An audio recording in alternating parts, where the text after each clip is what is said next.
Good morning. Thank you so much, Meredith. Is this okay sound-wise? Okay, cool. Thank you so much, obviously, and thank you so much for including me with this group of incredible people. I'm a little overwhelmed. It's a good group. So let's introduce everybody here. Actually, why don't I just take a quick moment to let everybody introduce themselves. So. Hi, everybody looks amazing for this early in the morning, so thank you for joining us. My name's Ambrosia Humphrey, and I'm VP of Talent at Hootsuite Media.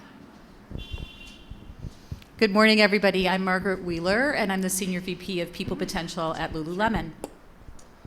I'm Charlyne Landgraff, and I work upstairs at GrowLab and help all the tech entrepreneurs get started.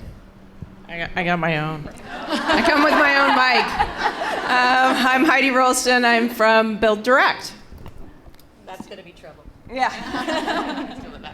Excellent. Thanks, guys. And I was introduced. I am Georgia Harper. I work with the Headhunters, so I work in recruitment, also in the HR field. So I'm just going to run things out here because I know we are a little bit tight on time. I'm going to ask a couple of questions, and I just want everybody to step up and talk about your own experiences and bring to the table what you think is going to be really valuable to this great group. So the first thing I want to talk about, obviously an area close to my heart, is enticing top talent. These groups have some pretty great people working for them. And I want to start that off by talking to BuildDirect. So Heidi, I saw something really interesting recently, which was somebody turned down an offer for a pretty cool, startup, exciting, tech, fabulous, all of the stars and dangle and everything, to go and work for this company that sold tiles. And to be perfectly honest, it's not the sexiest. So BuildDirect is described as an online manufacturer or wholesaler of flooring and building materials. But you are getting the people. So what is your technique and what is your strategy for attracting these great folks? Well, yeah, we think building materials are sexy, but yeah. I think part of the reason why we have a compelling story is because for us it's bigger than building materials. It's about transforming an industry that was fundamentally broken. It's about challenging the status quo, and that's very much built into the fabric of the organization. The two co-founders weren't building materials guys, but they were trying to build a house and ran into major problems and found that this was an industry that had layer upon layer of people in it and middlemen that negatively impacted the value and the price for which you could buy these materials. So for us, really, it could be anything, but it's about transforming an industry, I think, and that's kind of the story and the compelling story that we're selling to candidates. Yeah, excellent. And what about the rest? I know you guys have attracted some pretty amazing folks. Can you tell us a little bit about your experiences? Sure.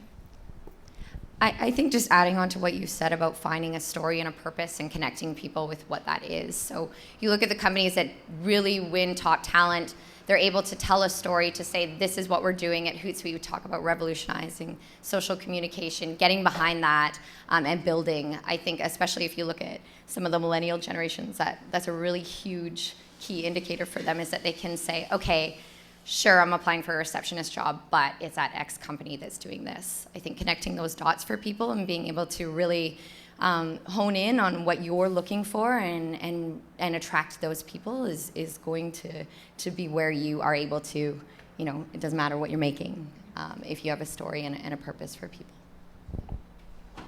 Great.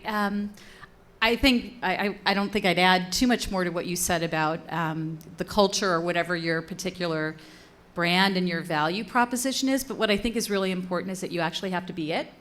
So at Lululemon, we talk a lot about the law of attraction. And you can have the greatest value proposition in the world, but if candidates don't actually feel like you are that, through every interaction, whether it's online, offline, you name it, they won't come. And so I think that has to be there and present, and you have to be really genuine about what it is and not pretend to be something that you're not, and be true to your brand so that you get the kind of people that actually want to work at your company. On the flip side of that, I've always done recruitment for companies that weren't super sexy either.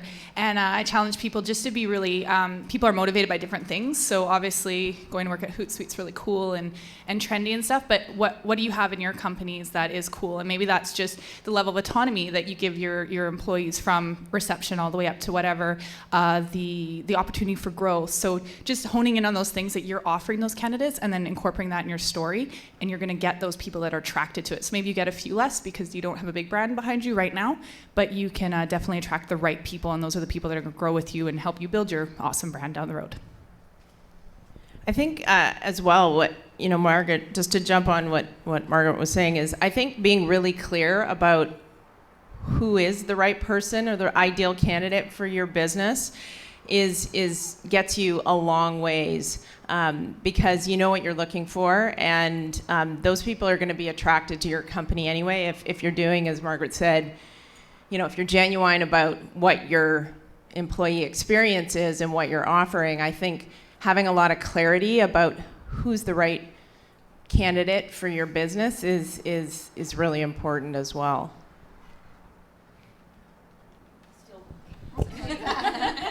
You know what? Hang on. Can you guys hear me okay if I just talk like this? Can you hear me at the back? Okay, great. So actually, I'll just stand up so you can hear me a little bit better at the back. You brought up something that's excellent about really being true to your brand, and I want to talk a little bit about engagement, and that sort of sets it off. You talked about how if you're going to talk the talk, you got to walk the walk, right? So that's something that kind of comes up when it comes to engagement, and I wanted to ask you a little bit about community engagement. You guys are spectacular with community engagement. In fact, Lululemon is almost famous for their community engagement. But it also comes into staying true to your brand, and I think that really applies to everybody here on this panel.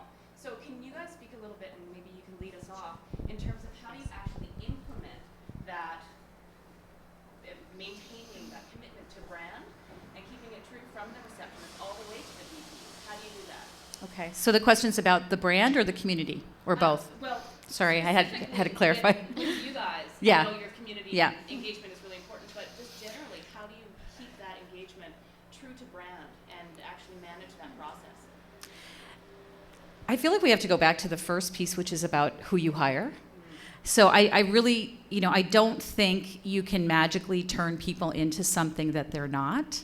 And I just spoke at a conference last week in Toronto, and I think what can happen sometimes with people strategies is people will go, oh my God, Hootsuite is so cool, or Lululemon is this, and they're doing that. I'm going to take all the stuff that they do, and I'm going to make that my engagement strategy. And it's not going to work. So you need to know who you are so that you can attract who you want, which is what Heidi said. And I think in terms of how do you have the brand be as vital as the person who works in finance and the person who works right in the stores engaging with the guests, is you have to be uncompromising. You can't settle, and it's not easy.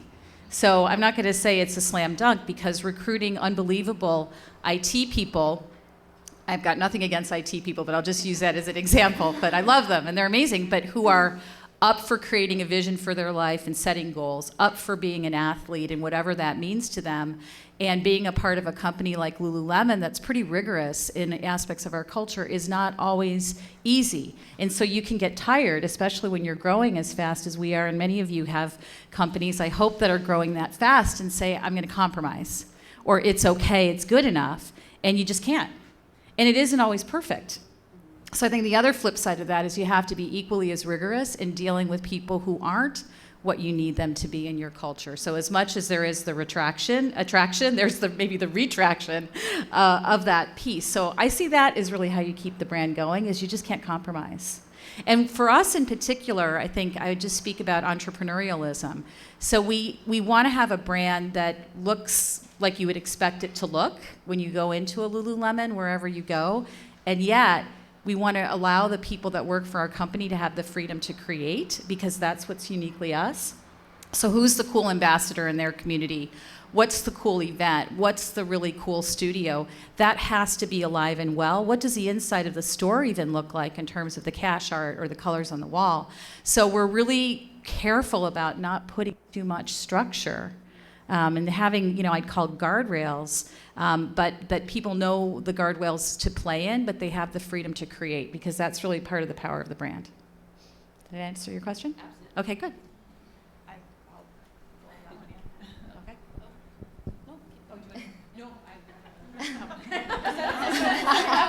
learning how to be a panel up here.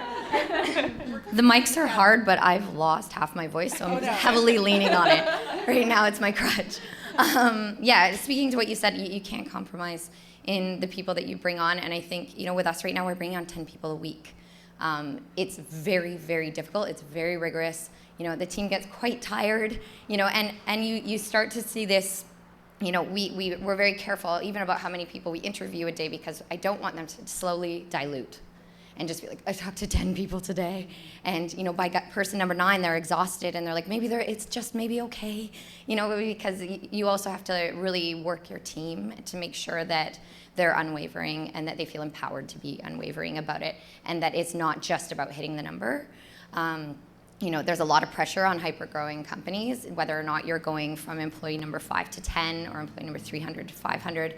There's a lot of, I have to perform, I have to get people in the door. Top talent is hard. You get it externally and internally, and I think that really working with your team to educate them on consistently iterating what that brand is, why it matters, and kind of, if you veer off, kind of what has happened to some companies you see that just make those small concessions along the way, and end up having a very top-down where everybody in the leadership team goes, this is who we are, and the employees go, there's a big disconnect there. So I think, one of the places we found success is really, like you said, making sure everybody who's there is a fit across every value we have, but also that because we're growing so fast, we're really honest about the fact that it can't be HR coming in and being like, this is our culture all the time. Half of our cultural activities are driven by our employees. They come to us and they tell us what they want to do. It doesn't mean we always do it. Sometimes, sometimes it's off the mark. But having them participate in that process in whatever capacity you can. Our biggest cultural program we did that really tied our brand to our people cost us $300 a month. It really doesn't have to be a huge show, and we don't really have the budget for it in my team. I don't know about you guys, but finding something that will scale, finding something that people can relate to and they feel like they're part of that process. And as you said, trying to create some goalposts in there to kind of guide and facilitate that. But that's been really important for us in keeping a very concentrated brand so that it is palpable. You see it, you feel it, you smell it almost.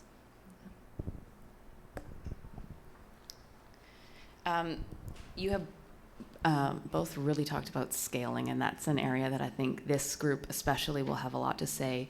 I actually want to talk about scaling on the large side, because I know, Heidi, you and I were talking about this earlier. This is a huge, huge project, 10 people a day. I mean, it's crazy how much you guys are all doing and bringing onto your teams.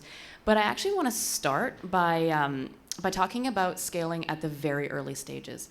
And I was telling you a little bit about this, I was privy to a hire of employee number 1. So there was a founder and then an employee number 1. And it was the most spectacular disaster. It was an incredible, incredible disaster that ended in the Supreme Court. People getting or being threatened with their professional designations taken away, reputations ruined. It was a really serious issue.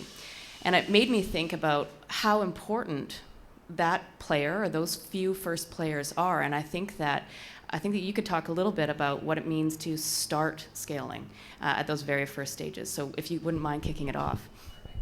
Yeah, that's one of the pleasures I get to do at GrowLab is use my HR background to help some of these companies that are hiring that first person. So I think the first step is to go on what these ladies all articulated so wonderfully about brand, so being uncompromising. And I think you need to be extremely uncompromising in that first hire and be really strategic about it. And then as I have a little analogy I always say to every manager I've ever worked with, that the person you marry is not the person you divorce. So even when that person comes in the door and the relationship's great and you're best friends and they're in your wedding or whatever happens, if things go sideways, that's not going to be the same person. The gloves are off, and that's when things get really ugly. So the best piece of advice I can give is document. And it serves a couple purposes. One, it covers your ass, but it also just sets expectations. And it doesn't have to be 7-page employment contracts. It can be a simple letter of offer that says, I'm offering you this position. if there's a start and end date for that position, and just simple words like any further extension of this contract or further offer employment is at the sole discretion of X company, and just those little kind of things set expectation that 3 months later when you have to end that relationship, and everyone should obviously have a confidentiality non-disclosure agreement. So it doesn't have to be onerous. The other thing is startups often get scared of process. A lot of managers in smaller companies I've worked with think that if you're implementing formal recruitment processes, formal hiring processes, starting to build out employee manuals, that you're becoming corporate or it's this big task, and it doesn't have to be. As simple as emails. If things are going on, if you have a weird conversation with an employee, send an email to yourself and just save it in a file. Send an email to someone else and just save it in a file. It's just that kind of stuff will put you in a better situation if things go sideways. I have one other quick question for you. That's great. And you do see people getting really, really scared of the quote-unquote corporate stuff. But another thing that I notice with first-timers or people who are starting a company is that they might be an innovator. They might be an inventor. They might be somebody who has an incredible amount of even genius in a certain area, but have never managed anybody, have never run a full-scale company, have never, say, done the books. Do you guys provide, or do you think about coaching when somebody is in a first-time management position and when it's a first time for them? Is that something that comes up for you guys? So I strongly don't agree that the best employees in a job make the best managers. I personally think they're two different skill sets. And being in the starting stage of a company, you're in such a wonderful place to really start to complement your skills. So if you are that kind of crazy artistic innovator, find that business-minded person who has an understanding of finance, or at least can talk the same language as your accountant that you're outsourcing. And just really those first few hires, you can really build that team of complementary skills, and that's going to make you so powerful. And some of the best entrepreneur groups I've seen through GrowLab have had that kind of really strong business person with the really strong tech person, and then the third hire is the really amazing salesperson, and it's just those three people together are unstoppable. Yeah, I'd say definitely with companies that are small, like when I came onto Hootsuite, we were 20, which was big for them at that time. But everybody was very aware of the value they were adding in the areas that they required assistance. So I was very fortunate to come on there, and then as we started hitting the 20 to 50, you started seeing these kind of gaps in skill set, where we started really having to have a ton of conversations around what kind of leader are you, what do you like doing, what are you passionate about. You start seeing people kind of just being like, great, now we have an IT guy, so I don't have to do anything. Like all of those kinds of things, and you're like, nope, you're running cables too. So I really want to speak to that as well. I think early, even if you're two people, it's just like any kind of situation in business where you want to know, what you're best at, and be aware of that as a founder, or have a team who's honest with you about what your skill set is, because that's really hard to do. If you're employee number 3, it's really hard when you're like, oh, this is a startup, I'm not really sure if it's going to work out, to sit in front of a founder and be like, unfortunately, I really don't feel you have that skill set, and we need it. Those are difficult conversations to have, and I think that if you're able to kind of find a way to introduce some kind of, Lulu does this really well, of self-awareness, what kind of leader you are, what your goals are, integrating that in the earliest days that you can.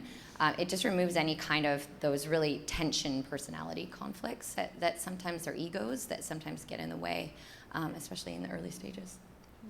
Yeah. May I just I actually wanted to, I'm thinking we're probably getting close to time, and I want there to be some time for question and answer, but I wanted to bring up, we chatted very briefly just sitting in our chairs this morning, and this will be an area for you as well, and you talked beautifully about the fact that you're growing so fast and there's so much going on and there's not enough space and there's not enough this and what are the challenges of hypergrowth? And I'd love to start with you, Heidi, and also hear a little bit from you guys as well. Yeah, I think there are many challenges. And one of the things that I was thinking about as I was listening to Ambrosia speak is kind of thinking about your organization in phases, right? And sometimes what's the right people at a certain phase in the life of the organization aren't the right people later. And so we have to do a lot to try and make sure that we can bring everybody along for the ride, but sometimes, there's just different motivation and desire on the part of the individuals and the skills that are required in the organization. So that's one of the things that we think a lot about when it comes to hypergrowth. along with, of course, maintaining how do you, when you're onboarding 10 people, all the time, or like we've tripled in size, how do you maintain all the good parts of the organization when people don't have a direct contact with the CEO anymore or the founder?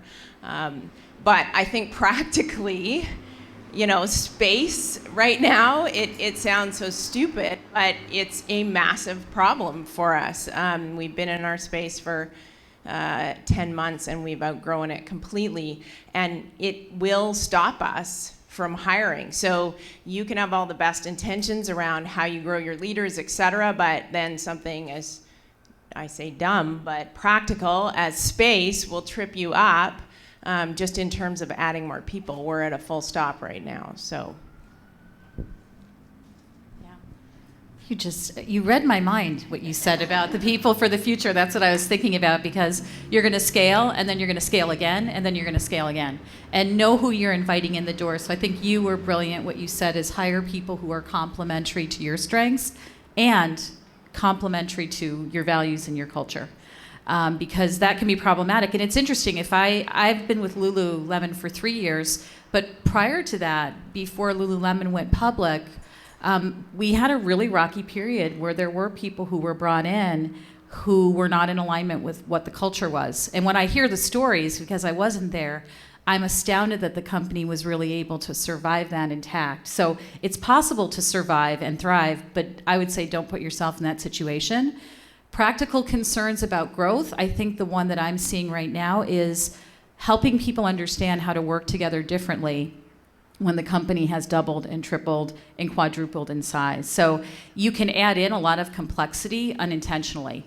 And that's one of the things, I was just talking about it with my team, is how do we stop the insanity and not create complexity? Because there's a temptation, the more people that get involved, you can add in complexity and lose the simplicity and the elegance of the beauty of the concept or the operation or the product or anything that you have, the tiles, all of that can really get compromised. So that's something I think we're really in the conversation about, is not letting things get too complex and staying really focused on the key priorities.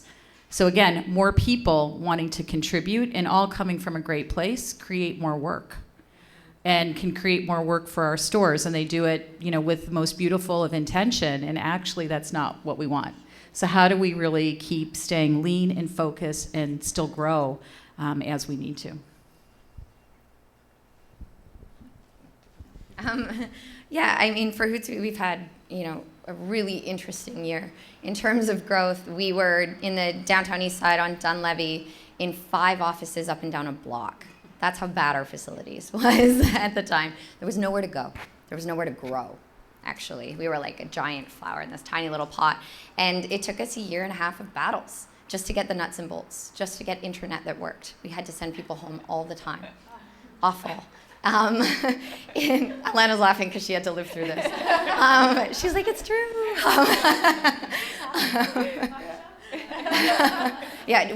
I'm pretty sure we funded the JJ Bean in that area. They had this whole new space, and unfortunately, they were so kind to us. We would just take over and have meetings there. Those kinds of things, they seem so trivial, and then all of a sudden you hit a spurt, and you've got 100 people to hire. In Vancouver especially, I think people really want to just push a little bit further and a little bit further.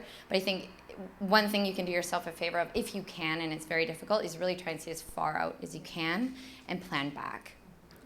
Because those incremental pushes, they affect every single thing that people are doing. When your salespeople are like, internet's down, I can't do a demo, that affects revenue. That affects hiring. That slows everything down. So the nuts and bolts kinds of things are something that, we worked. I think I went on 3 hours of real estate tours every week for a year. Not the best value of the organization's time either. So all of those kinds of things, if you have a really strong holistic approach to it, you can do your best. But in Vancouver especially, speaking to this area, after you get over 50, it's really difficult to find space. And that you can grow into. And even now with our space that we've been putting a lot of kind of PR push on, with our projected growth, we're there for a year. Then what? Right? So all of that kind of stuff, it all kind of adds up to small adjustments you need to make. Otherwise, you just start losing traction when you're hyper growing, and it affects your employees' morale, right? So all of those kinds of things require additional resources to touch base with people and provide transparency and explain where you're at. So I think with hypergrowth, the transparency piece is huge too. This is what we're facing, here's how you can help, here's why it's happening. I think when you hit those roadblocks, the why is huge. Bringing people into that fold and allowing open conversations. We had a tremendous amount of Ask Me Anything sessions that really helped kind of release the valve a little bit for people when the tension was getting high. In the summer, it seemed to be okay, but in the winter, it was not okay.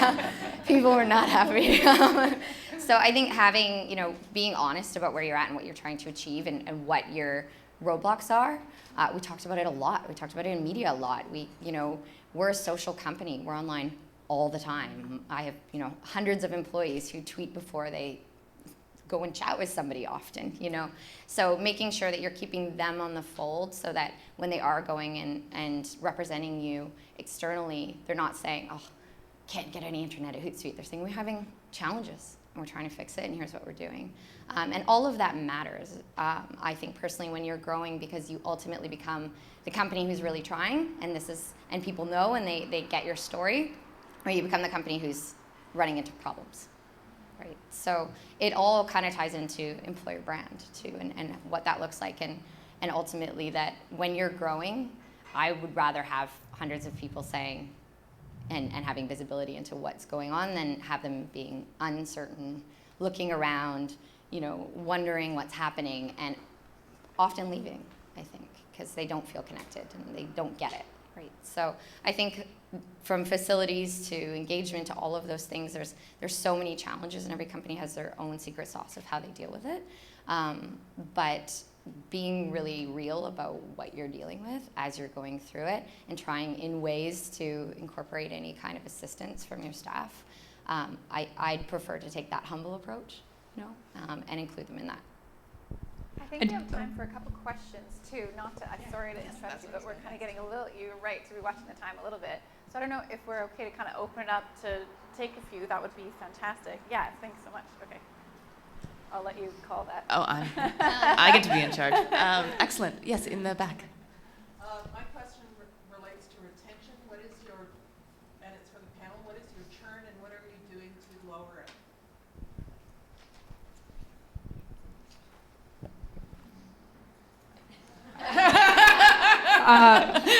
I think Dueling microphones. Go ahead. No, you go. I was just going to say, everyone's retention rate and turnover is different. It's definitely something you should track. And kind of what I was saying with Heidi about, not always the best people at the beginning of the company are the best people down the road. And I always consider there's two types of people who leave. There's the bad losses, so the people that you wish that you could prevented them from leaving, and really honing in and targeting why did they leave. Do exit interviews with every employee that leaves and identify where you're starting to miss the mark. And then there's always going to be people that leave that you're not overly sad about. It's probably best for both parties. And just knowing your employees and knowing who fits in each category. Yeah. I think churn or turn is different depending on different roles. So I'm not going to give you a peanut butter answer, but what I would say, sorry, is it two? Okay, sorry. Good? Yeah. Okay. The mic's a little scary, but anyway, it's not as cool as the headphone mic. Sorry. No, it's okay. That kind of scares me too, but it just feels a little bit more like Lady Gaga when I'm handling it. But anyway. But what I would say was interesting for me when I came to Lululemon 3 years ago, we didn't even track turnover because we were, again, just didn't have systems and weren't even sort of thinking of that.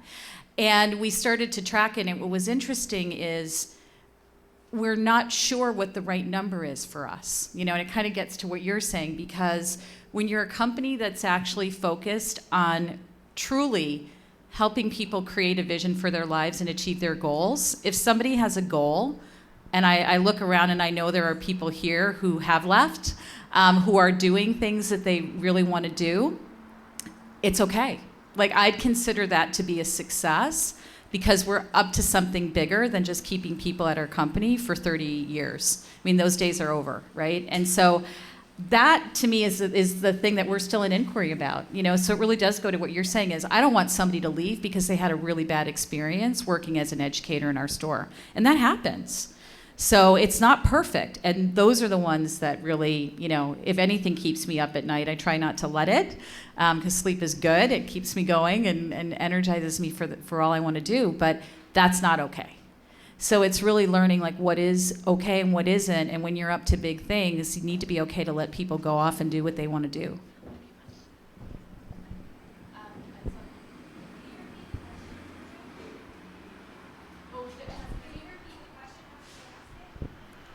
Repeat the question? The next one. Yeah, we haven't got to the next one yet. Grace, yes. Sure. So this is a bit of a loaded question because I talked to Ambrosia a little bit about this, but I think it's really interesting. Don't worry. What? All right.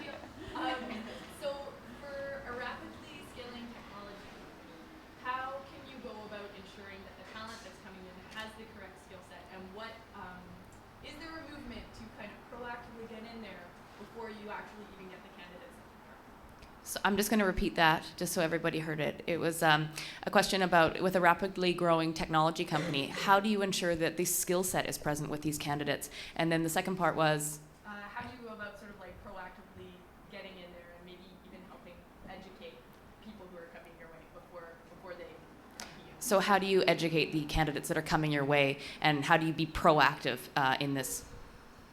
And you're laughing, so I feel like you have this one in the bag. I don't. But I do remember having this conversation with Grace. That's why I'm kind of giggling. I think testing skill sets is difficult for everybody.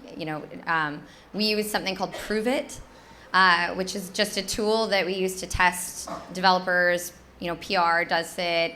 A lot of candidates who come through where we've decided kind of what it is. I know some people do the Wonderlic test.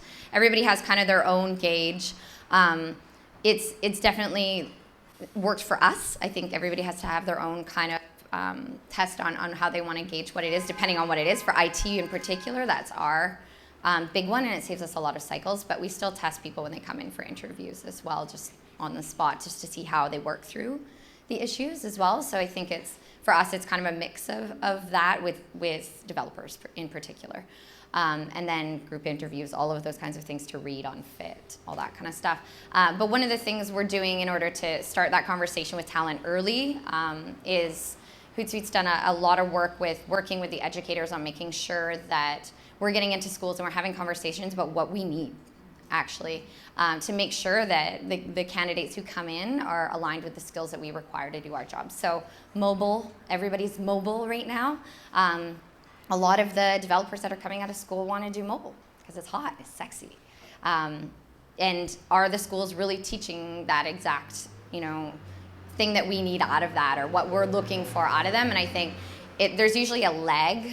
This is my experience, is that there's a lag between sometimes what institutes are teaching and what the workforce needs. And tech moves so fast. I can't imagine the challenge that they have to try and stay on top of that. And I'm probably the least techie person in our company, so I definitely can relate to them. But I think that having those conversations and really providing opportunities, co-ops are great at that. I know Thinking Ape does a really good job with that, especially out east. In having those transparent conversations with students and being like, this is actually kind of how we see it moving in our company, and what we're going to see, what we need more of. Developing programs for us to get in the classrooms, to get our developers in there and give them exposure into kind of what that feeder program is of talent as well, so that they're not just like, we need developers. That's a really easy thing to say. The world needs developers. But what is actually coming through that pipeline? Facebook comes and grabs 150 of them. What does that do to the landscape here? Are we having those conversations with those schools about, oh my gosh, can you please increase how many people are coming out or in your programs? Or how do we get to people in high schools? All of those kinds of things are the things that keep me up at night. How do we get to that younger generation and really recognize that Vancouver is a tech hub? And how do we as a community work with the educators, with the other companies, to make sure that we all get top talent? I don't want to poach anybody's landscape so that we all kind of come down together. I'd prefer for us to all work with whoever we can, wherever we can, to all make sure that the companies are succeeding together and then Vancouver's community is. And then when we do hit churn, we're okay. You know, we're not struggling. So I think those are the conversations that I'm interested in having. If anybody's around that wants to figure out a way to do it, we don't have the solution. I think it's a challenge, but I think getting those students and getting your story out about what the technology is or what the skill set you need is, at least it starts a conversation. Yeah, so I think Ladies Learning Code does a really good job. I don't know if anybody is here from that. Yes, I knew it. They're doing some really interesting stuff if anybody wants to have a conversation with them as well. I'm getting the eyeball from the corner of the room, so I think we're out of time. So thank you guys so much.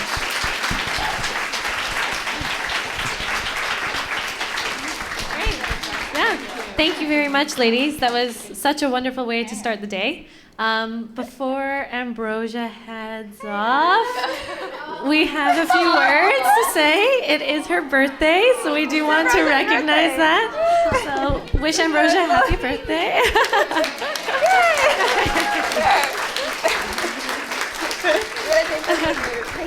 And also, Ambrosia has recently been recognized with the YWCA Women of Distinction Award. So, yeah, just congratulations to you, Ambrosia, and happy birthday.